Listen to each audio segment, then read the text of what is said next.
Kwa majina mimi naitwa Godfrey Mbroso. Mimi ni afisa uvuvi katika manispaa ya Kinondoni.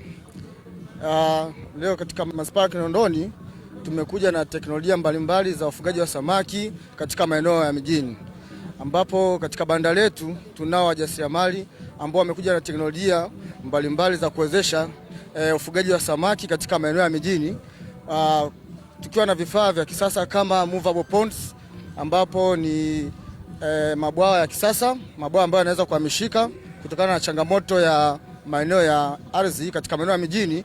Inawezesha basi wafugaji katika maeneo ya mjini kuweza kufuga samaki kwa njia rahisi ili waweze kupata kipato cha ziada, lakini pamoja na lishe.